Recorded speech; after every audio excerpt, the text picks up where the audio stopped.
เฉยบักกล่าวไอหยังเลยพราหมณ์ผู้เป็นสหายจึงกล่าวว่าเมื่อภรรยาไหว้ท่านกล่าวให้พรว่าขอให้อายุยืนเมื่อลูกของเฮาไหว้ท่านกับบักกล่าวไอหยังเลย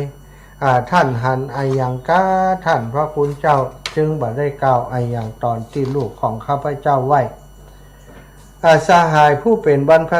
ชิตก็ชี้แจงว่าเฮาหันว่าเด็กกำลังมีอันตรายถึงแก่ชีวิตเขาจึงถามว่าอันตรายที่ท่านหันนั้นมันจะเกิดขึ้นเมื่อใดฤาษีก็ตอบว่าอีก7 วันเท่านั้นสหายรักพราหมณ์และพราหมณีร้อนใจก็จึงถามว่าท่านมีวิธีจะช่วยลูกของเฮาได้ก่อนท่านฤาษีก็ตอบว่าโอ้เฮาบ่ฮู้วิธีช่วยวิธีป้องกันเฮาก็บ่ฮู้เขาก็ถามว่าแล้วท่านคิดว่าพอที่จะมีไผช่วยลูกของเฮาได้พ่องก่อนสหายผู้เป็นบรรพชิตก็แนะนำว่าเฮาหันแต่พระสมณโคดมเท่านั้นที่จะช่วยได้ท่านต้องยอมไปหาพระสมณโคดมแล้ววิงวอนให้ท่านช่วยชีวิตของลูกชายท่านเถิดพราหมณ์กล่าวว่าถ้าผมไปตบะในลัทธิของเฮาที่ผมบำเพ็ญมาก็จะเสื่อมไปน้อยขอรับท่านก็กล่าวว่าถ้าสหายรักลูกก็อย่าคิดว่าตบะจะเสื่อมเลยจงไปหาพระสมณโคดมเถิดไปถามท่านเถิดคือสหายบรรพชิตผู้นี้รู้ลัทธิของตนหันภัยของเด็กแต่บ่ฮู้วิธีช่วยเขายอมรับว่าพระสมณโคดมทรงหู้มากกว่าเขาหู้แน่นอนจึงได้แนะนำเพื่อนผู้เป็นสหายไปหาพระสมณโคดมหรือว่าพระพุทธเจ้าของเฮานั่นเองสถานสมัยนั้นพระพุทธเจ้าประทับอยู่ณกุฏิในป่าซึ่งอยู่ในเขตนครทีฆลัมพิกะพราหมณ์ทราบแล้วก็ละทิ้งลัทธิของตนไว้รีบนำลูกน้อยไปพร้อมกับภรรยาเข้าเฝ้าติกุฏิชายป่านั้นเมื่อพราหมณ์และภรรยาไหว้พระศาสดาก็ตรัสว่าท่านจงมีอายุยืนเถิดแต่เมื่อจับมือของบุตรให้ไหว้พระศาสดาพระองค์ทรงกลับนิ่งบ่ตรัสอะไรอย่างเลยเขาทูลถามข้อสงสัยนั้นพระพุทธเจ้าก็ตรัสว่าเด็กกำลังมีอันตรายจะมีชีวิตอยู่อีก7 วันพราหมณ์ก็ทูลถามว่าทรงรู้วิธีช่วยเหลือหรือป้องกันภัยลูกของกระผมบ้างไหมพระเจ้าค่ะพระพุทธองค์ก็ตรัสตอบว่าเฮารู้วิธีช่วยเหลือเขาจึงทูลถามว่าต้องทำอย่างใดพระเจ้าค่ะพระบรมศาสดาก็ทรงแนะนำว่าขอให้ท่านกลับไปทำปลัมหรือว่ามณฑปในบริเวณนอกบ้านของท่านจัดตั้งไว้กลางปลัมเฮาจะให้บุตรของท่าน นอนอยู่บนตังจงจัดทำที่นั่ง8หรือว่า16ที่ล้อมรอบตังนั้นไว้เฮาจะส่งสาวกของเฮาไปนั่งล้อมบุตรของท่านไว้เพื่อสาวกทำปริตในที่นี้เพื่อภิกษุผู้มีศีลนั่งเป็นวงล้อมป้องกันมนุษย์การนั่งล้อมเป็นวงนั่นแหละคือการทำพระปริตได้แก่การป้องกันปริตในความหมายว่าป้องกันภัยบ่ใจสวดพระปริตอย่างที่เฮาทำกันทุกวันนี้ตลอด7 วันติดต่อกันอันตรายของทุกท่านจะบังเกิดขึ้นพราหมณ์และภรรยาก็ดีใจเป็นล้นพ้นที่พระพุทธเจ้าทรงช่วยชีวิตลูกน้อยจึงได้รีบกลับไปบ้านแล้วดำเนินการตามนั้นเหตุที่พระศาสดาทรงแนะนำเช่นนี้เพราะทรงรู้ว่ามียักษ์ตนหนึ่งจะจับเด็กคนนี้กินคืออวรุทธยักษ์ได้ปรนนิบัติบำรุงท้าวเวสสวรรณมหาราชผู้เป็นเทวราชาแห่งยักษ์อยู่นาน12 ปีเป็นที่พอใจของพญายักษ์เป็นอย่างมากเมื่อจะพ้นจากหน้าที่ไป ก่อนในการเดียวกันกับที่มารดาบิดาของเด็กไปไหว้สหายบรรพชิตท้าวเวสสุวรรณมหาราชจึงได้ประทานพรว่าในวันที่7นับจากวันนี้เฮาเฮอสิทธิ์เจ้าจับเด็กคนหนึ่งในทีฆะลัมพิกนครได้กินได้อวรุทยักษ์จึงรอคอยจับเด็กกินในวันที่7เมื่อพราหมณ์จัดทำสถานที่เสร็จสมบูรณ์แล้วได้เข้าเฝ้ากราบทูลเพื่อพระพุทธองค์ทรงทราบพระพุทธเจ้าก็ส่งภิกษุจำนวน16รูปไปนั่งอยู่ในปลัมล้อมเด็กน้อยที่นอนอยู่บนต่างไว้7 คืน 7 วันระหว่างระหว่างภิกษุทั้งหลายนั่งล้อมป้องกันเด็กอยู่นั้นหลายรูปและบางรูปบางองค์ก็เจริญกรรมฐานไปสาธยายพุทธมนต์ไปบางพ่องก็สวดสาธยายแล้วแต่ตามอัธยาศัยยักษ์ได้ยินเสียงสวดได้หันพระสงฆ์องค์สังฆเจ้าปฏิบัติธรรมอยู่อย่างอันก็เกิดความเกรงใจบักกล้าจะเข้าไปยับเอาเด็กนั้นกินก็ยืนรอดูเวลาหาโอกาสอยู่ในวันที่7ของการที่ป้องกันภัยนั้นอันเป็นวันที่ยักษ์จะจับเด็กกินพระพุทธเจ้าก็เสด็จมาประทับนั่งอยู่ในปรัมตวยเมื่อหมู่เทวดารู้ว่าพระพุทธเจ้าเสด็จมาในที่นั้นเทวดาผู้มีศักย์ใหญ่ผู้ปรารถนาจะเข้าเฝ้าพระพุทธเจ้าก็ปากันมาพวกเทวดาผู้มีศักย์น้อยต้องถอยล่นออกไปยืนอยู่ไกลถึง12 โยชน์แม้อวรุทยักษ์ก็ถอยออกไปไกลจากบริเวณที่นั้นมากทีเดียวพอดีมีโทรศัพท์เข้ามาเจริญปอนอีแม่อาจารย์เจ้าอาจารย์ไปพูดอาจารย์ไปยังไงวะไปแม่อยู่วัดบรรพตอยู่นั่งจัดรายการนี้อยู่เจ้าก็ได้ว่าไปยังไงเจ้าจะไปวันที่หอมอยแม่อันจินเลยเจ้าที่แม่100แล้วก็อันนักสอนสนธยา100เป็น200นะแม่เด้อเจ้าวัดไฟหินก่อนเด้อพันเด้อเจ้าสาธุเจ้าเจ้าฝากหอมว่าสัญญาณรุดสัญญาณบอกค่อยดีเนอะช่วงปีใหม่นี่ศรัทธาญาติโยมหมุนติ้วหมุนเวินอยู่ตั้งนานเนาะพระพุทธเจ้าก็ประทับในวันที่7พระพุทธเจ้าก็ไปเสด็จประทับอยู่ที่นั่นตลอดในคืนที่7นั้นอวรุทยักษ์บ่มีโอกาสจะจับเด็กกินเมื่ออารุณวันใหม่ปรากฏขึ้นเป็นอารุณวันที่8วันที่8แล้ว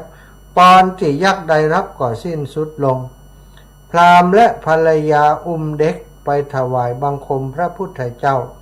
พระศาสดาก็ทรงตรัสว่าขอหนูน้อยคนนี้จงมีอายุยืนเถิดพราหมณ์ก็ทูลถามว่าลูกของหม่อมฉันจะมีอายุยืนเท่าใดพระเจ้าข้าพระองค์ก็ทรงตรัสว่า120 ปีพวกเขาจึงตั้งชื่อของบุตรว่าอายุวัฒนกุมารแปลว่าเด็กชายผู้มีอายุยืนเขาจะมีอายุเจริญขึ้นตามลำดับแล้วเป็นพุทธมามกะมีอุบาสก500เป็นบริวารพระพุทธเจ้าและภิกษุทั้งหลายได้เสด็จออกจากนครไปหลายปีต่อมาพระพุทธเจ้าเสด็จกลับมาที่นครนี้อีกอายุวัฒนกุมารก็พาหมู่อุบาสกเข้าเฝ้าพระพุทธเจ้าหมู่ภิกษุหันแล้วก็สนทนากันว่าโอ้อุบาสกท่านนี้เคยถูกพยากรณ์ว่าจะตายภายใน7 วันแต่เขาบัดตายโตเป็นหนุ่มแล้วก็มีอุบาสกติดตามแวดล้อมจำนวนมากเหตุให้สัตว์เจริญโดยอายุมีอยู่แน่ๆพระพุทธเจ้าทรงทราบแล้วก็ตรัสว่าภิกษุทั้งหลายสัตว์ผู้กราบไหว้ท่านผู้มีคุณย่อมมีความเจริญถึง4 ด้าน มิใช่เจริญแต่อายุอย่างเดียวอุบาสกพ้นจากอันตรายแล้วดำรงอยู่จนตลอดอายุทีเดียวแล้วตรัสพระคาถาว่าธรรมะสี่ประการคืออายุวันนะสุขะพละย่อมเจริญแก่บุคคลผู้กราบไหว้ผู้อ่อนน้อมถ่อมตนต่อผู้ใหญ่ผู้เจริญแล้วเป็นนิจจบธรรมเทศนาอายุวัฒนะกุมารอุบาสกที่แวดล้อมอยู่ได้บรรลุโสดาปัตติผลและเป็นพระอริยจันโสดาบันท่านอธิบายพุทธพจน์นี้ว่าคฤหัสถ์บูชากราบไหว้ภิกษุหนุ่มสามเณรน้อยที่บวชแม้ในวันนั้นท่านเหล่านั้นภิกษุหนุ่มสามเณรก็จัดเป็นผู้เจริญหรือบรรพชิตอ่อนน้อมบูชากราบไหว้บรรพชิตที่แก่กว่าโดยการบรรพชาอุปสมบทก็จัดเป็นการบูชาท่านผู้เจริญ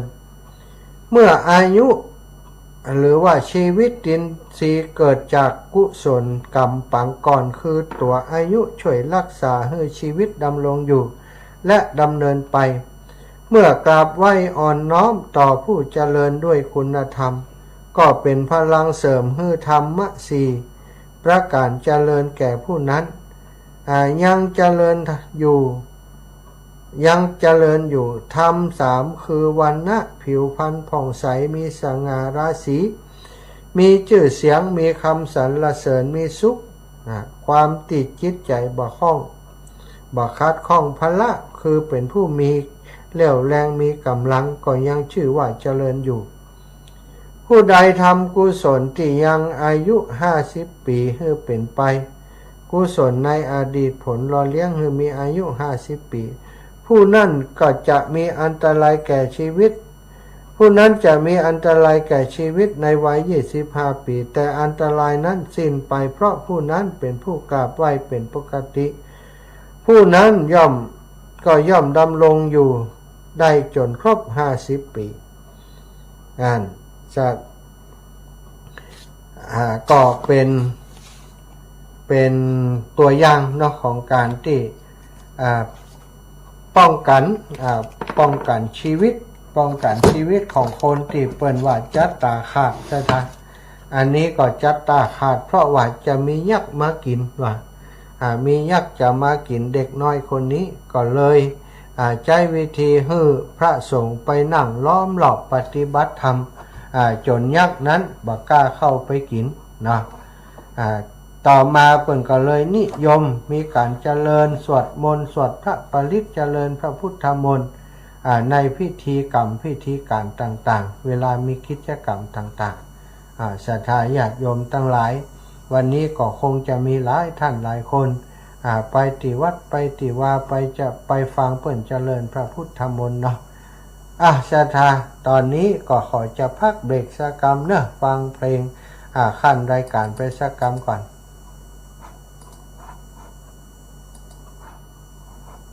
ฟังเพลงขั้นรายการไปสักกรรมเพลงมันหายไปใส่แล้ว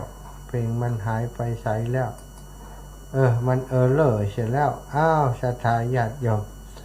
เลอตังพุ่นก็ฟังตังเพศก่อนแล้วกันเพลงมันหายไปหน้าซื่อตาเฉยหายไปหน้าซื่อตาเฉยวินแอมหายไปใส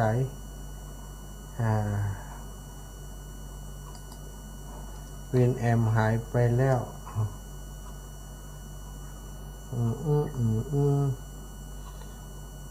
ศรัทธาญาติโยมเดี๋ยวรอแป๊บหนึ่งฟังเพลงจากทางนี้ก่อนวินแอมมันหายไป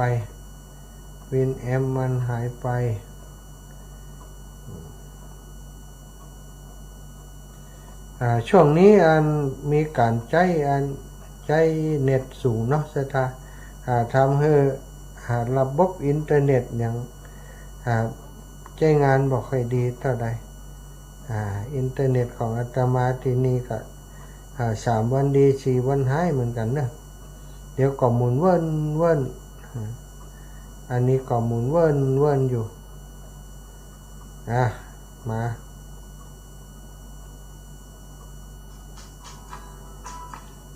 รอแป๊บนึง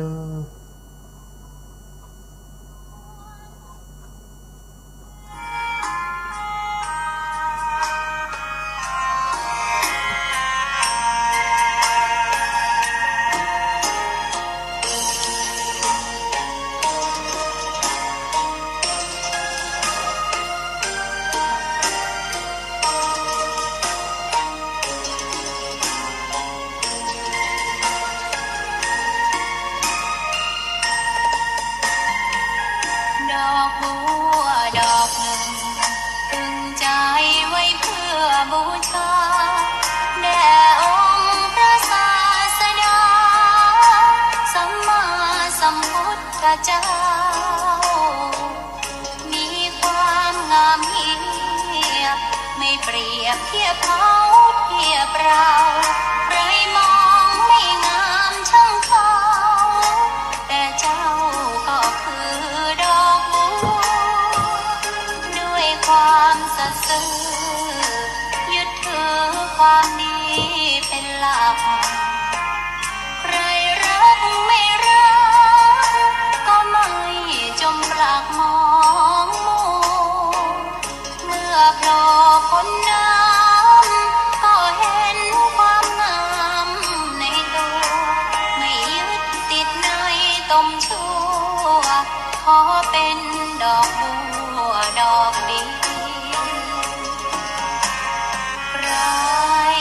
ไม่มองว่าบัวงามเด่นแต่บัวก็เป็นดอกบัวทุกวันอย่างนี้ไม่อยากเด่นดัง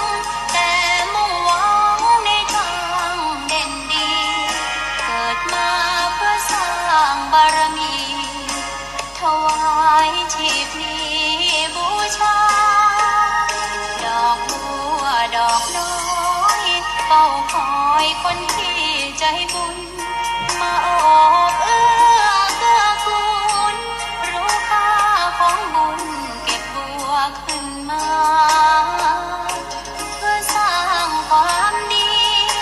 และเสริมบารมีดังว่าใช้ดอกบัวนี้บูชาพระสัมมาสัมพุทธองค์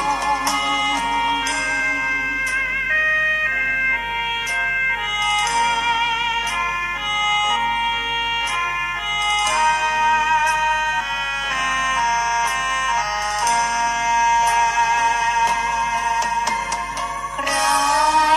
ไม่มองว่าบัวงามเด่นแต่บัวก็เป็นดอกบัวทุกวันอย่างนี้ไม่อยากเด่นดังแต่มุ่งหวังในทางเด่นดี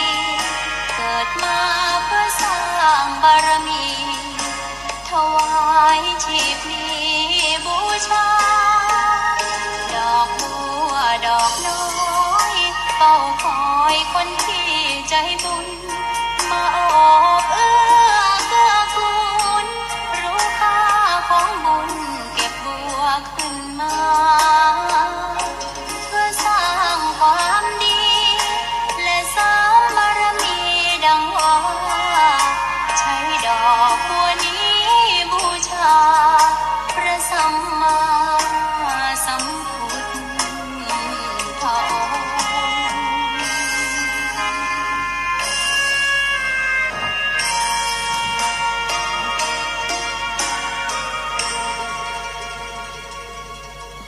งค์ ขั้นรายการไปแล้วเนาะศรัทธาญาติโยมสนทนาพูดจากันต่อนะช่วงนี้ศรัทธาญาติโยมวันนี้วันที่16แล้วก็เหลืออีกบักกี่วันก็จะมีงานมีการที่วัดฝายหินเนาะซึ่งเป็นวัดที่ครูบาอาจารย์ท่านอาจารย์พระครูสมุวิสุวัฒน์วรกิจโจเป็นสมภารเป็นเจ้าอาวาสอยู่แล้วก็เปิ้นจะมีกิจกรรมการปลุกเสกซ้อมย้อมยกสารูปปิมปาพระพุทธเจ้าหลายรูปหลายองค์ซึ่งที่มีหลายรูปหลายองค์เพราะก็มีถึงองค์เก่าองค์ใหม่องค์เก่านั้นเปิ้นก็เสกซ้อมย้อมนก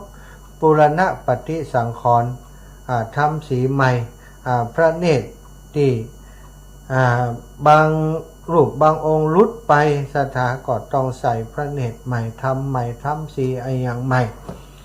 ก็เลยเมื่อทำใหม่แล้วก็จำเป็นจะต้องทำพิธีสำคัญอันเป็นพิธีที่จะเสกซ้อมย้อมยกเปิ้นเรียกว่าปลุกเสกพระสารูปปิมปาของพระสัมมาสัมพุทธเจ้าเพื่อเป็นมังกรเพื่อเป็นมงคลตามแบบเบ้าของประเพณีต่างล้านนากำหนดจะทำกันในวันที่20ศรัทธาญาติโยม วันที่20ที่จะถึงนี้วันที่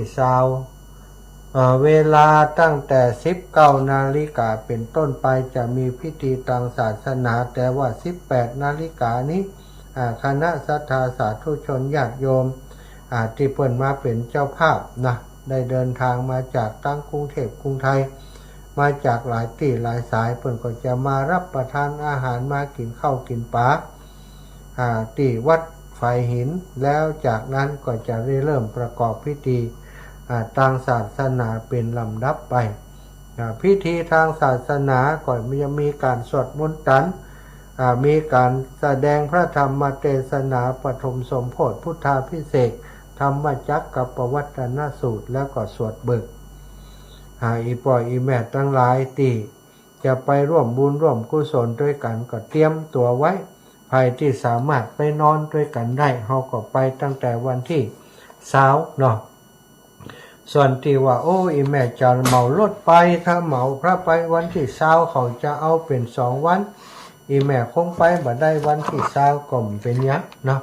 เขาไปวันที่21เอาก็ได้นะ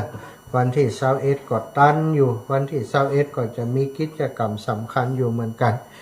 กิจกรรมในวันที่21ก็จะมีพิธี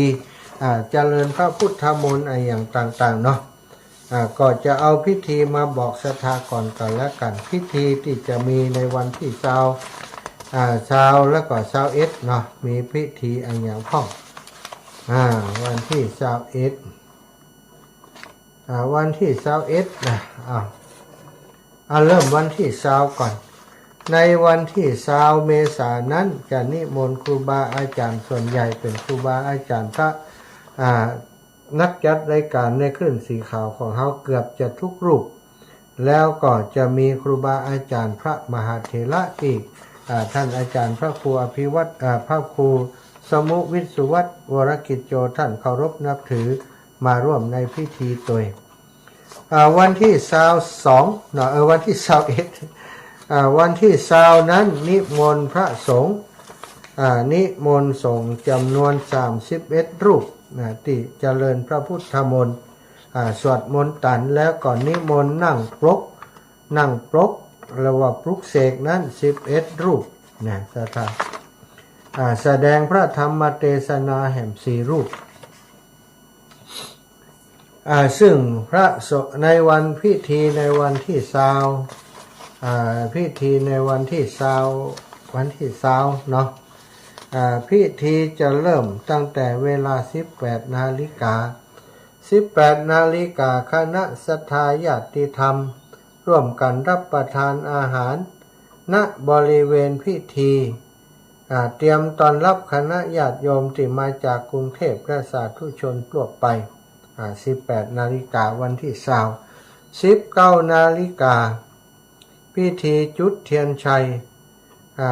แล้วก็พร้อมเตรียมบริวารจากนั้นก็เป็นการเจริญพระพุทธมนต์สวดมนต์ตันพิธีพุทธภิเษกเจริญวัตถุมงคลครูบาโสภาและการกวนเข้าทิพย์สถาน21:39 นาฬิกาพิธีเจริญจิตตภาวนานั่งปลก30 ถึง 59 นาทีแล้วก็เวลา22:39 นาฬิกาฟังธรรมเทศนากันแรกปฐมสมโภชโดยท่านพระครูวิสิทธิ์ศิลาพรเจ้าคณะตำบลป่าแดดเจ้าอาวาสวัดวังสิงคำตำบลป่าแดดอำเภอเมืองจังหวัดเชียงใหม่ต่อจากนั้นก็ฟังพระธรรมเทศนากันที่2คือพุทธาภิเษกแสดงโดยท่านพระครูสังฆรักษ์กฤษณิธิทัศน์กิตติโสภณเมธีประธานหน่วยอบรมประชาชนตำบลม่วงน้อยเจ้าอาวาสวัดสะพุงน้อยตำบลม่วงน้อยอำเภอป่าซางจังหวัดลำพูนและฟังธรรมเทศนากันและฟังพระธรรมเทศนากันที่3ธรรมจักรกับปวัตตนสูตร โดยพระครูปัญญาสังฆการพระนิเทศพระธรรมจาริกผู้ช่วยเจ้าวาดวัดศรีโสดาพระอารามหลวงตำบลสุเทพอำเภอเมืองจังหวัดเชียงใหม่เสร็จเรียบร้อยก็เป็นการสวดเบิกโดยคณะสงฆ์จากวัดศรีภูมิมาวัดหมิ่งเมืองมูลอำเภอเมืองจังหวัดลำปางเนาะได้รับนิมนต์ให้ไปสวดเบิกในวันนั้นตัววันที่20พิธีก็จะตลอดทั้งคืน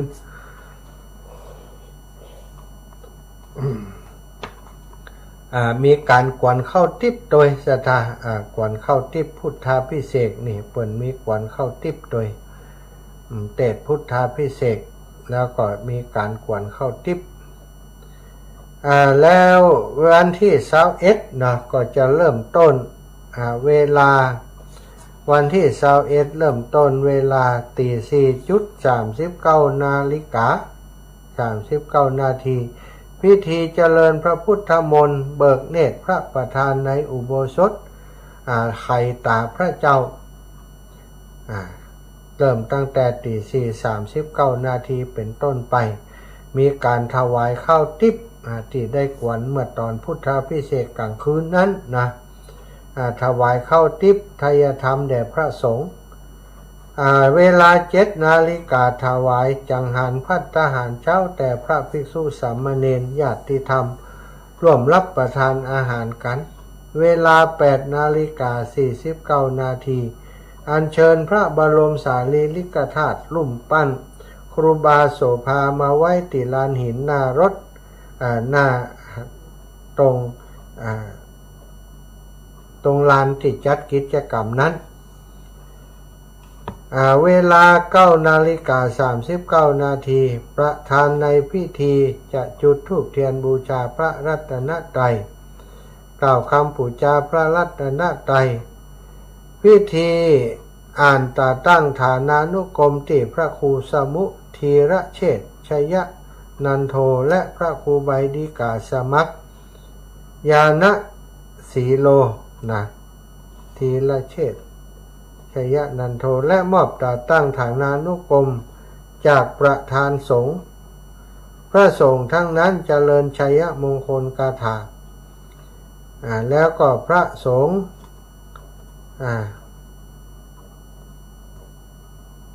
มีการอาราธนาพระปริตเจริญพระพุทธมนต์สวดมาติกาถวายบางสกุลจำนวน10 ผืนถวายทายทานพระสงฆ์อนุโมทนา11 นาฬิกาเสร็จสิ้นนะถวายภัตตาหารเพลคณะศรัทธาร่วมรับประทานอาหารเป็นอันเสร็จพิธีในวันที่21เนาะฉะนั้นศรัทธาญาติโยมที่เขาอยู่บ้านไก่จะไปร่วมงานในวันที่21ก็ได้นะถ้าไปวันที่20บัดตันก็ไปวันที่21วันที่21ก็จะมีพระสงฆ์อีกคณะหนึ่งที่นิมนต์มาเจริญพระพุทธมนต์ก็ส่วนใหญ่ก็เป็นครูบาอาจารย์ที่อยู่ที่จังหวัดเชียงใหม่เนาะนิมนต์มาพระครูโคสิทธิ์ปริยัติยาภรณ์ด็อกเตอร์ท่านพระราชปัญญาเวทีผู้ช่วยเจ้าวาดธาตุตอนพระสิทธิวชิรานุกูลรองเจ้าคณะอำเภอเชียงใหม่พระครูธีรสุตตพจน์ด็อกเตอร์เจ้าคณะตำบลสุเทพพระอธิการข่าวกันตะสีโลวัดโป่งน้อยนะแล้วก็พระอธิการบุญเพ็งปิยธรรมโมพระมหาสัตวัตรพระครูสมุบุญเลิศชยวังโสพระครูสิริบรมธาตุพิทักษ์ผู้ช่วยด็อกเตอร์ผู้ช่วยศาสตราจารย์ด็อกเตอร์พระครูพิสารปุณนิวิทย์พระครูไพบูลย์เจติยานุรักษ์ด็อกเตอร์พระครูวินัยธรชัยวรวงศ์อิทธิมันโตด็อกเตอร์พระปรีชาภุริยาโนพระครูปลัดพอใจฉันทโกพระมหาวิษณุจารุธรรมโมพระปรัชจตุพรวชิรยาโนด็อกเตอร์พระครูประภาสปริยัติวิมลพระครูโกศลปริยัติคุณพระปลัดวิทูลภูริวัฒโนพระครูใบดิกากันตะพงศ์จันทสโรพระครูปลัดอานนท์อภิชาโนพระครูปลัดธรรม มาพิวัตรอภิยาณสังวโรพระครูไบดิกา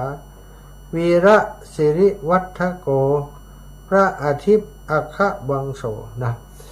นิมนต์มาในวันที่21ศรัทธาฉะนั้นเนี่ยสั่งที่จะถวายครูบาอาจารย์ก็จะมีตะกี้31อันนี้39เนาะสั่งก็ประมาณ80ประมาณเกือบ103เหมือนกันเนอะศรัทธาญาติโยมฉะนั้นอีปออีแม่ทั้งหลายครูบาอาจารย์ทุกรูปทุกองค์ที่จะได้ร่วมกันเป็นเจ้าภาพเนาะแจ้งมาได้ที่ท่านพระครูสมุวิสุวัตวรกิจโจหรือว่าถ้าตั้งลำปางเคยผ่านอาตมาเนาะอาตมาเป็นสะพานบุญให้อาจจะผ่านที่อาตมานี่ก็ได้เนาะก็จะดูแลเป็น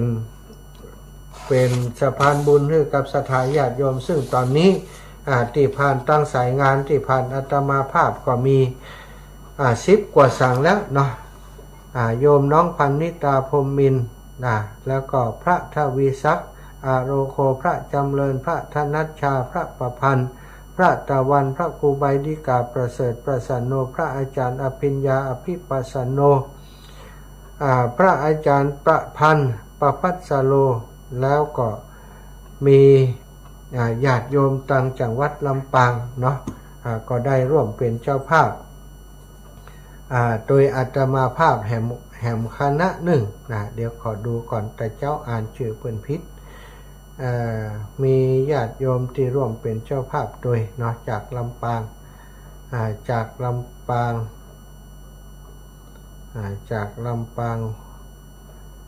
ญาติโยมที่ร่วมเป็นเจ้าภาพจากลำปางก็คือโยมแม่ทองเครือชัยคันธาชัยคันธามบัจใช่ชัยยานนท์ แต่เจ้าอ่านว่าชัยยานนท์แม่ทองเครือชัยคันธาพร้อมกับลูกหลานของเปิ้นนะศรัทธาญาติโยมได้เป็นเจ้าภาพตึงห้องน้ำได้เป็นเจ้าภาพตึงสังหรือว่าสำรับติตานออกที่วัดฝ่ายหินเนาะแม่ทองเครือชัยคันธานางสุรภาอัมพันธ์นายคมฤทธิ์อัมพันธ์นายสุรชาตินางวาสนาอุปปนางสาวธัญพัฒน์กีรตาพันกุล1 ชุด 1 ปันบาทอนุโมทนาบุญเนอะศรัทธาสาธุชนทุกท่านทุกคนที่มาเป็นเจ้าภาพร่วมกันมีท่านอื่นๆมีคุณโยมจากตังเมืองฝางก็ได้ปวารณาถวายปัจจัยมาร่วมสมทบเป็นเจ้าภาพในการจัดงานครั้งนี้เจ้าภาพสั่งเจ้าภาพสิ่งต่างๆร่วมงานในครั้งนี้ 10,000 บาทเนาะก็ได้แจ้งกับท่านอาจารย์พระครูสมุวิสุวัตวรกิจโจเรียบร้อยแล้วนะก็ผ่านทางท่านอาจารย์ปุ้นใดเลยท่านอื่นๆศรัทธาญาติโยมอีป่ออีแม่ทั้งหลายเนาะเขาก็เพิ่งเซตงานกันไปงานรดน้ำดำหัวครูบาอาจารย์มันก็ที่ติดกันอันนั้นวันที่8อันนี้วันที่20ก็เกรงใจศรัทธาญาติโยมถ้าศรัทธาญาติโยมโอ้อีแม่บ่สามารถจะรับเป็นสั่งได้แล้วอาจารย์ค่าใช้จ่ายมันสูงอีแม่ขอกึ่งเดียวก็ได้เนาะ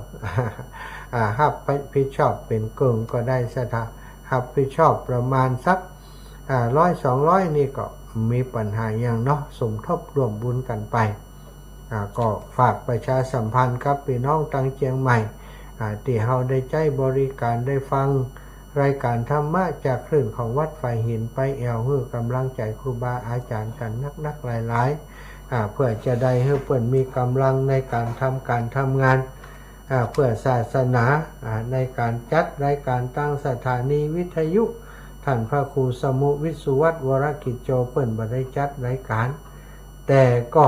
ได้ทำหน้าที่เป็นช่างเทคนิคเนาะเป็นฝ่ายบริการในกิจกรรมการเผยแพร่มาโดยตลอดศรัทธาญาติโยมก็ต้องขอนับถือในน้ำใจของท่านอาจารย์รายการก็บ่ได้จัดแต่ก็มีน้ำใจในการเปิดสถานีเนาะคนอื่นๆเปิดมาจัดรายการแล้วก็คอยดูแลเป็นธุระต่าง เสียงบดีก็คอยจะพอคอยดูแล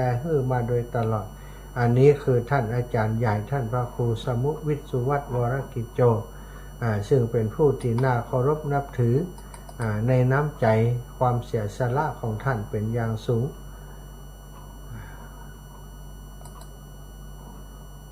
แต่ถ้าเมื่อเปิ่นมีการมีงานเนาะเปิ่นบ่ได้มีไผเป็นกระบอกเสียงอาตมาก็อาสาท่านอาจารย์ว่าบ่เป็นหยังผมเข้ารายการอย่างผมก็จะพยายามประชาสัมพันธ์กับท่านอาจารย์เอาเน้ออีเนาะอาจารย์ก็เกาะเอาคนเดียวเถอะ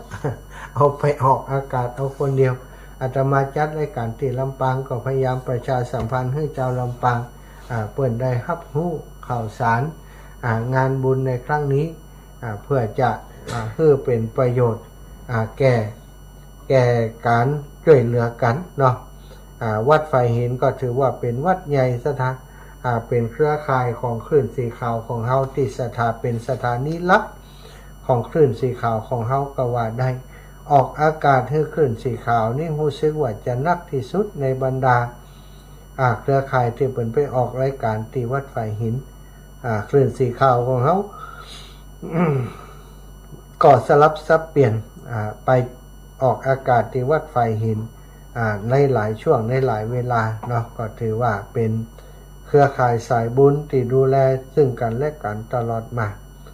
ศรัทธาญาติโยมในช่วงนี้ก็ขออนุญาตพักเบรกแห่งสักกรรมเนอะหู้ซึกว่าเสียงจะแหบจะแห้งหมดแรงอีกแล้วนะ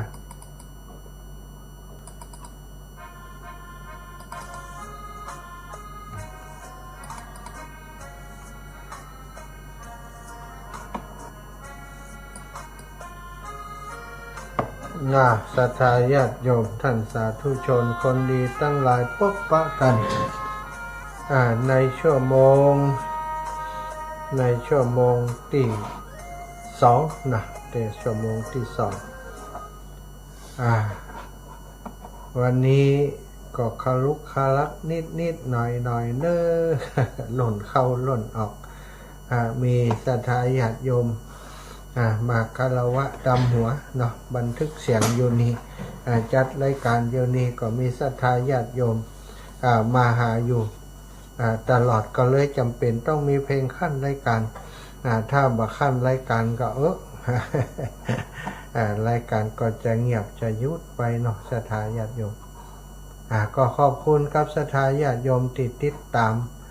รายการของครอบครัวขึ้นสีขาวของเฮามาโดยตลอดในทุกภาคทุกช่วงเวลาบ่ว่าจะเป็นช่วงเจ้ามืดตี 3 ถึงตี 5 ถึง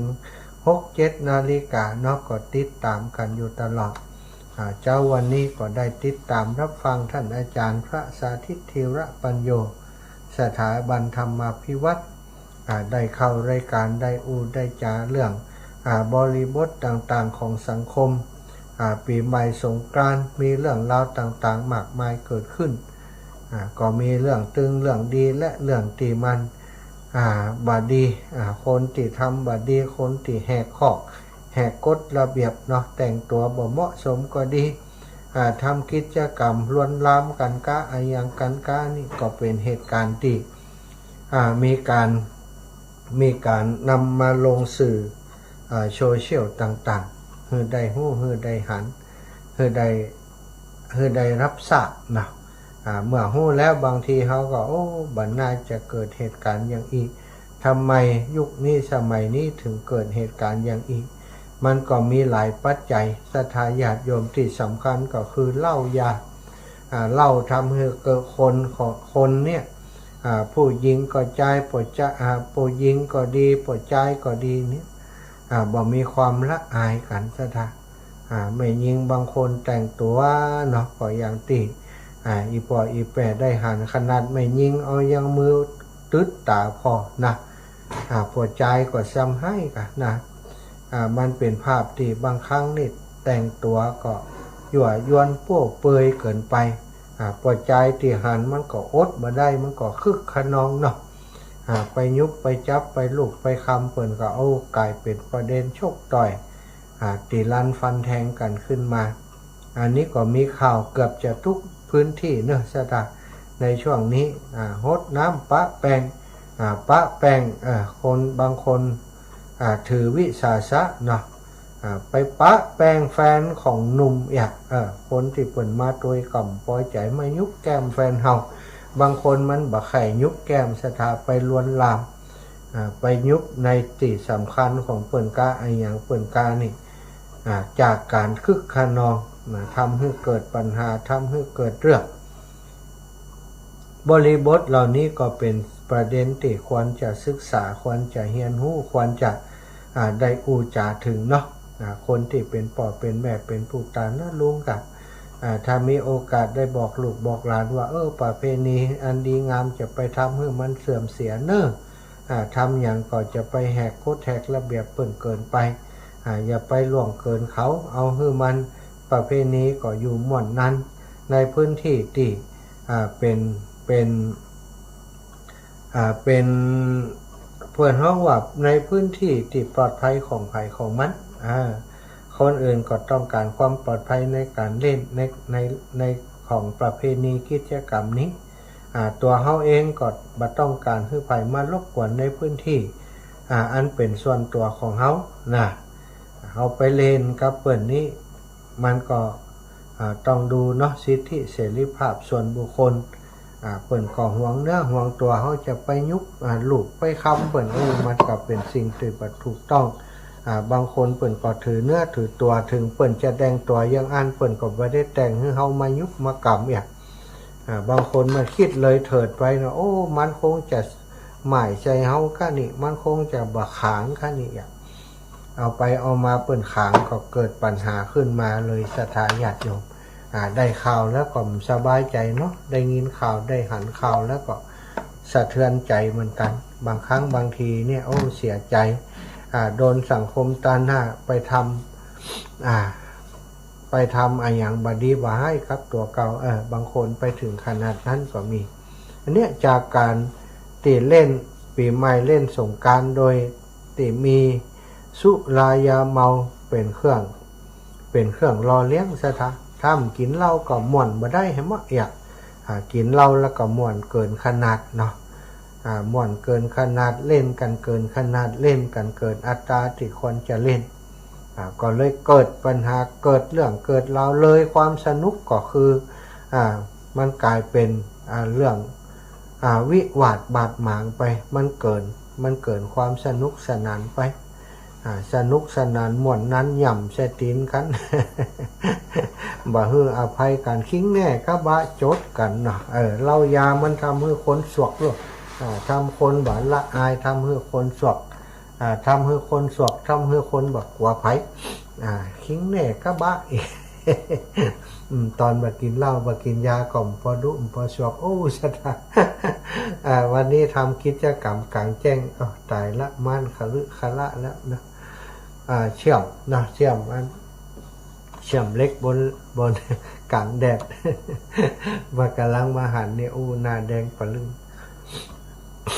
ก็ในช่วงปีใหม่ก็ถือโอกาสช่วงนี้นะทำกิจกรรมที่เป็นการพัฒนาวัดวาอารามไปโดยสถานวัดที่อาตมาอยู่ก็คือวัดบรรพตสถิตที่นี่นั้นมีพื้นที่มันกว้างเนาะหลวงพ่อครูบาเจ้าหลวงพ่อศรีอองเพิ่นก็สร้างเสนาสนะอย่างไว้หลายอย่างบางที่บางอย่างนี่มันก็ชำรุดทรุดโทรมไปจำเป็นต้องทำการบูรณะปรับปรุงซ่อมแซมจะบูรณะของเก่าก็ต้องทำสถานที่เก็บที่ไว้ขอบไว้ครัวที่อยู่ที่กินให้มันเรียบร้อยตั้งแต่มาอยู่ก็วางแผนจะทำนู่นทำนี่ยกหลังคาด้านหน้าขึ้นแ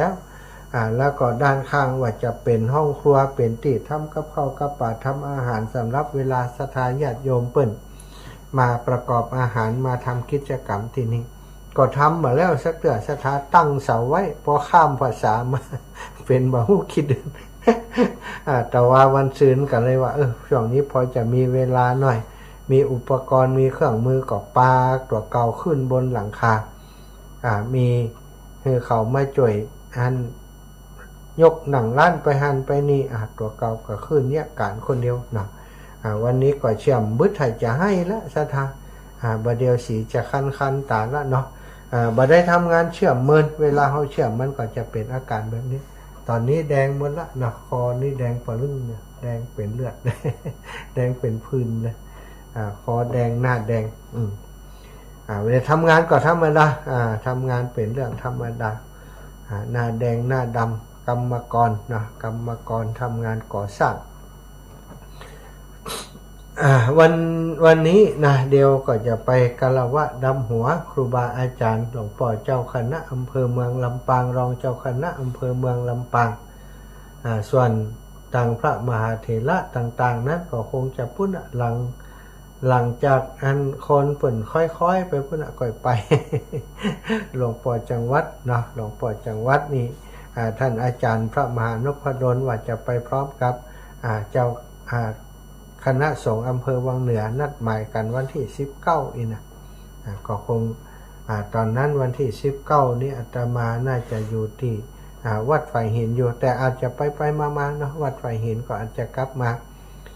วันที่19เดี๋ยวกับครูบาอาจารย์อาจจะได้ปิกมากาลวะดำหัวมาทำกิจกรรมอย่างที่ลำปางตุยวันที่วัดไฟหินเนาะที่ได้บอกไปเมื่อสักครู่นี้ก็คือจะมีงานในวันที่20วันที่21สิ่งที่จะรบกวนศรัทธาญาติโยมนะที่อยากจะร่วมบุญด้วยกันก็คือสั่งที่จะถวายครูบาอาจารย์พระสงฆ์องค์สังฆเจ้าประมาณ100 รูปที่นิมนต์มาประกอบพิธีนะบอกว่าจะสวดมนต์ตันพิธีเจริญพระพุทธมนต์ถึง2 วันนั้นมีได้นิมนต์ส่งไว้ประมาณ100 รูปซึ่งก็จะถวายสังฆ์คือกับครูบาอาจารย์ตามสมควรแก่ฐานานุรูปมีงานปล่อยหลวงก็ต้องถวายครูบาอาจารย์ตอนนี้ก็ได้ประกาศไปคือสถานาบุญท่านเจ้าทั้งหลายที่อยากจะร่วมบุญกับครูบาอาจารย์ที่วัดไฟหินในงานพุทธาภิเษกเสกซ่อมย้อมยกพระพุทธรูปสารูปปิมปาพระสัมมาสัมพุทธเจ้าหลายองค์ในวิหารในอุโบสถของวัดไฟหินศรัทธาอีปอยอีแม่ก็มีบางส่วนเนาะที่เปิ่นแจ้งไปที่ท่านพระครูแล้วท่านอาจารย์สมัครท่านพระครูอันสมุวิศวัตวรกิจโจตุปีจำชื่อไม่ได้ ซึ่งก็ได้เป็นสะพานบุญหลายสายด้วยกันเนาะอาตมาในสายของอาตมาสายของครอบครัวขึ้นสีขาวเนอะใครอยากจะร่วมบุญกับครูบาอาจารย์ท่านพระครูสมุวิศวัตวรกิจโจซึ่งเป็นผู้อยู่เบื้องหลังการทำงานของครอบครัวคลื่นสีขาวโดยเฉพาะการถ่ายทอดสดการออกอากาศในกิจกรรมงานบุญต่างๆของคลื่นสีขาวท่านอาจารย์พระครูสมุวิศวัตวรกิจโจบ่เคยทอดบ่เคยทิ้งไปช่วยตลอดทุกงานทำให้กิจกรรมของครอบครัวคลื่นสีขาวของเฮาได้รับการบันทึกไว้ทาง Facebook ทาง YouTube ทางสื่อต่างๆที่เป็นบันทึกประวัติศาสตร์ของหมู่เฮาที่ทำงานร่วมกันมาตลอดมีงานของครูบาอาจารย์ตั้งเมืองฝางก็ไปจ่วยตั้งเชียงใหม่ตั้งเชียงไฮ้ตั้งลำปางทุกที่ทุกแห่งที่มีงานมีปล่อยหลวงเนี่ยท่านพระครูสมุวิศวัตวรกิจโจก็จะส่งทีมงานเพื่อได้ไปช่วยเหลือไปถ่ายทอดสดทอดเสียงให้คนทั้งหลายได้รับฟังตลอดอันนี้ก็ถือว่าเป็นผู้ที่มีจิตใจเอื้อเฟื้อเผื่อแผ่เกื้อกูลหนุนช่วยการทำงานของคลื่นสีขาวอย่างมีพลังสร้างสรรค์ต้องเวลาเปิ่นมีงานเนาะมีกิจกรรมที่เปิ่นก็บาละบาทิ้งกันอาตมาเองกับท่านพระครูสมุวิศววรกิจโจนี่ก็นับถือเป็นครูบาอาจารย์ท่านหนึ่งเปิ่นมีงานที่เปิ่นมีสิ่งอย่างเปิ่นให้ฟังก็ได้ไปช่วยเหลือเติมเปิ่นตลอดมาเหมือนกันในช่วงนี้เนาะก็มีงานเรื่องของการทำห้องน้ำที่วัดฝ่ายหินปรากฏว่ามีคนไปทำห้องน้ำแล้วทำบัดเสร็จศรัทธาญาติโยมทีแรกว่าจะมาทำเอาไปเอามาเบิกตังค์ที่ท่านอาจารย์อาจารย์ก็งงเพราะบ่ได้เตรียมปัจจัยส่วนนี้ไว้บ่ได้ตั้งใจว่าจะท พอมีคนมาทำก็อนุญาตให้ทำอนุญาตให้ทำกลายเป็นว่าเปิ่นมาเบิกที่อาจารย์เป็นว่ามารับจ้าง มารับจ้างทำไปเหี้ยก็เลยเป็นปัญหาว่าอาจารย์ก็พักไว้แต่ทีนี้พักไว้ถ้าเขาพักไว้งานที่สร้างไปแล้วมันก็เสียดายเนาะโครงสร้างที่สร้างไปแล้วเสี่ยงตังไปแล้วก็เลยว่าบัดเดียวมันค้างอย่างพ่องอาจารย์ก็ค้างหลังคากับติดตั้งสุขภัณฑ์ตลอดถึงการฉาบการก่อบางส่วนที่ยังบ่แล้วเสร็จก็เลยได้ไปเป็นเจ้ากี้เจ้าการดูแลให้ท่านอาจารย์ไปหาศรัทธาญาติโยมมาช่วยกันเนาะก็มีโยมแม่อมนวันเล่าคุณพอทราบข่าวทราบความลูกบ่าวของโยมแม่เปิ้นทำธุรกิจเต้นรถเปิ้นชอบทำบุญเปิ้นหุ่มทำบุญมีเฮงออโต้อีกกันเนาะอยู่ที่สันทรายพอได้ทราบข่าวว่าวัดไฟหินมีปัญหาเรื่องสร้างห้องน้ำบ่เสร็จเปิ้นก็รับปากทันทีว่าผมจะขออนุญาตเป็นเจ้าภาพหลังคาก่อนเนาะหลังคาจะเสี่ยงสักตัวใดอาจารย์กับบ่ฮู้เนอะไปพอเอาเองบ่แกกลับไปพอเลยนะเสถาไปดูเองที่วัดไฟหินเอาฉลากไปดูกับประมาณการใช้จ่ายต่างๆตั้งศาลาเปิ้นว่า50,000ปลาย50,000ก็ทำได้เปิ้น50,000 60,000เนาะเปิ้นก็เลยรับปากว่า65,000ไม่ใช่50,000 65,000เปิ้นรับปากแล้วก็ให้ศาลาทำซึ่งตอนนี้หลังคาสำเร็จเสร็จสิ้นไปแล้วส่วนของการก่อฉาบตั้งในแล้วก็ก่อตั้งนอกแล้วก็การฉาบก็รู้สึกว่าจะดำเนินการไปโดยดีตั้งในก็เสร็จไปแล้วบางส่วนละก่อนหน้าจะตันในงานนี้เนาะติดสุขภัณฑ์ติดอะไรอย่างแต่ตอนนี้ที่ค้างเปิ้นเนาะก็บอกให้ท่านอาจารย์ว่าให้มันเสร็จงานก่อนบ่เนาะเดี๋ยวก็จะรวบรวมปัจจัยมาถวายมาตอนนี้มันมีเวลาน้อยที่จะประชาสัมพันธ์ให้บอกบุญให้คนทั้งหลายได้รับทราบถ้าอย่างใดถ้ามันมีอันนี้อาจารย์ก็สำรองไปก่อนแต่รับปากว่าจะหามาชดใช้ให้ท่านอาจารย์นี่นะบ่ฮู้ว่าท่านอาจารย์พอจะมีสำรองก็บ่ฮู้แต่อย่างใดก็ตามก็ได้สั่งดำเนินการไปละสถานตอนนี้ประมาณการแต่ละห้องนะถึงสุขภัณฑ์ถึงที่เอาศาลามาเนี่ยเพิ่มเติมมาฉาบมาอย่างตีไปที่ห้องหนึ่งประมาณ 50,000 บาทมีอยู่4ห้องด้วยกันถ้าใครอยากจะเป็นเจ้าภาพด้วยกันห้องละ40,000 บาทเอา 40,000 บาท4ห้องเนาะ16นะก็น่าจะจบแล้วสำหรับงานห้องน้ำของวัดไฟหินถ้าบ่มีไผเป็นเจ้าภาพก็จะเหมาเอาบุญคนเดียวนะเดินธุดงค์สักปีก็ถ้าจะคุ้มใช้นี้อยู่ เนาะรับปากแล้วก็ต้องทำให้ได้ศรัทธาถ้าบ่มีไผก็คิดว่าศรัทธาญาติโยมที่เปิ้นยังบ่ฮู้ข่าวกำกับก็มีนักเนาะคนที่เปิ้นฮู้ข่าวแล้วถ้าเปิ้นหันว่ามันมีความจำเป็นอาตมามีความเชื่อมั่นว่าการสร้างห้องน้ำถวายทานกับวัดกับวานี้คนเปิ่นหุ่มทำเหมือนกันนะหุ่มทำเพราะว่ามันเกิดประโยชน์คนเข้าวัดเข้าวาบัดเดียวนี้ถ้าห้องน้ำบอกปอนี่เรื่องใหญ่เลยนะสถางานปอยหลวงครั้งนี้ของวัดฝ่ายหินถ้าห้องน้ำบอกปอก็เป็นเรื่องใหญ่ของวัดลำบากตอนนี้ก็เลยเร่งว่าฮื้อทำฮื้อเสร็จแล้วก็จะได้ใช้ประโยชน์ในงานปอยหลวงของเฮานี่เลยเนาะก็ฝากไว้กับศรัทธาญาติโยมเนอะที่ได้ฟังรายการนี้ร่วมกันเป็นสะพานบุญห้อมกันคนละเล็กละน้อยเป็นครอบครัวคน100-200นี่มันก็เป็นเงินหมื่นเงินแสนได้เหมือนกันเนาะอย่างที่เฮาเคยทำกันมาอาตมาก็บ่ฮู้จะเนี่ยอย่างใดไปหานปัญหาของครูบาอาจารย์ก็เอ็นดูเปิ้นเฮาช่วยคนอื่นมานักแล้วกับครูบาอาจารย์นี่บางครั้งบางทีเฮาส่วนใหญ่เขาก็จะละเลยเปิ้นก็คิดว่าเปิ้นคงจะดูแลตัวเองได้แต่บางรูปบางองค์อย่างท่านอาจารย์พระครูสมุวิศวัตรวรกิจโจเนี่ยศรัทธาเปิ้นบ่ได้มีกินมีตานอย่างนักหนาส่วนใหญ่หน้าที่ของเปิ้นก็คือนั่งหลังคอมพิวเตอร์ทำหน้าที่ในการดูแลสถานีวิทยุบ่ได้มีกินมีตานเปิ้นบ่ได้เป็นพระสงฆ์ที่ไปรับกินรับตานอย่างนักศรัทธาก็เป็นห่วงเนาะเวลาเปิ่นสร้างเปิ่นเนี่ยอย่างต่างๆนี้ บ่ค่อยมีไผได้ช่วยเหลือเปิ้นอย่างหมู่เฮานี่เวลาจะเนี่ยหยังก็ออกอากาศประกาศไปสัก10 วันก็มีคนช่วยแล้วท่านอาจารย์นี่บ่ได้จัดรายการนะศรัทธาบ่มีแฟนรายการเปิ้นบ่ได้จัดรายการเองเป็นผู้ควบคุมสถานีเป็นผู้ดูแลสถานีดูแลค่าใช้จ่ายต่างๆเท่านั้นมีแต่คนไปใช้ประโยชน์กับสถานีของเปิ้นอาตมาเองก็เหมือนกันก็ใช้ประโยชน์กับสถานีของเปิ้นแต่ฮู้จักกับสถาญาติโยมพี่น้องทั้งหลายก็ย้อนมีสถานีวิทยุของวัดฝ่ายหินได้ฮู้จักพี่น้องทางเชียงใหม่ตั้งดอยสะเก็ดตั้งสันกำแพงสารปีเนี่ยแถวนี้ตั้งแม่ริมแม่แตงก็ฟังจากวัดฝ่ายหินทั้งนั้นในส่วนของต่างในพื้นที่อำเภอเมืองก็แน่นอนเนาะอำเภอเมืองทั้งหมดของอำเภอเมืองก็ฟังได้หางดงนี่ก็ฟังจากทางวิทยุวัดฝ่ายหิน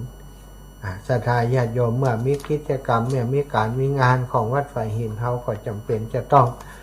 ระดมความร่วมไม้ร่วมมือไปช่วยเหลือครูบาอาจารย์เปิ้นก็มี2 งานเนาะสำหรับอาตมาในช่วงนี้ที่เกี่ยวกับวัดฝ่ายหิน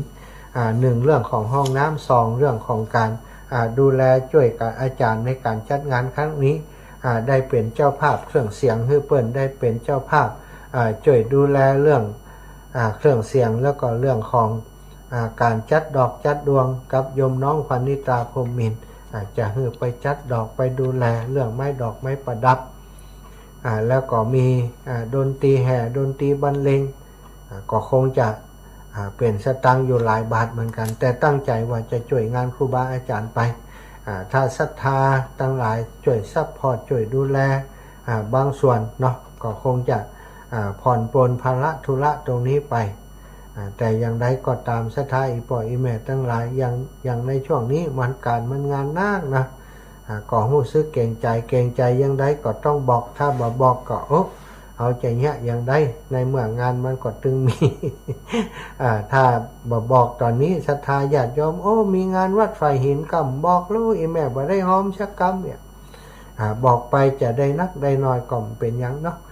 บอกกันไปให้ได้เป็นบุญเป็นกุศลเป็นสาบานบุญ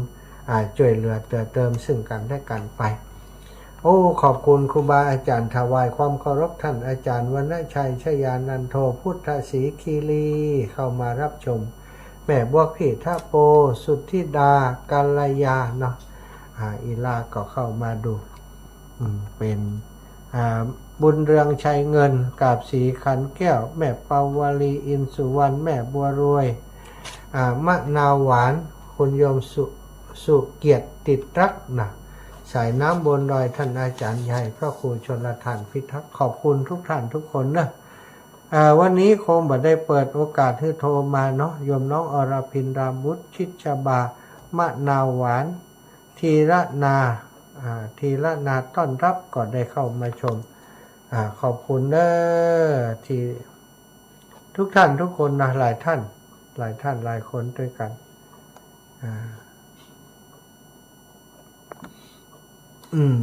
ศรัทธาญาติโยมตอนนี้เวลาศรัทธาที่บ่ได้เปิดโอกาสให้ศรัทธาญาติโยมได้โทรมาเพราะว่าคณะที่อาตมาออกอากาศทาง Facebook ไลฟ์อยู่นี้เป็นการบันทึกไว้นะบันทึกไว้ก็เดียวจะไปให้เปิดในช่วงเวลา 15 นาฬิกาเป็นต้นไปเนาะตอนนี้ก็ใกล้จะ 15 นาฬิกาแล้วฉะนั้นเดี๋ยวจะประสานงานกับน้องๆที่อยู่ทางสถานีก่อนเนอะสถาญาติโยมเพราะฉะนั้นสำหรับวันนี้เดี๋ยวคงจะเป็น30 นาทีหลังถ้าจะมาไปกะละวะดำหัวมาก็จะเข้ารายการเป็นรายการสดเนาะแต่ถ้ากลับมาบัดตันอย่างใดก็ฝากดีเจแต่ละสถานีนำสารธรรมอย่างอื่นมาออกในช่วงนั้นก็ได้เอาละสำหรับวันนี้ก็ขอความสุขสวัสดีบังเกิดมีแก่ศรัทธาหน้าบุญทุกท่านทุกคนศรัทธาอีพ่ออีแม่ทุกท่านทุกคนติดตามรับฟังรายการจัตตารโอธัมมาวัฏันติ อายุวันโนสุขังพลังนิพพานังปะระมัง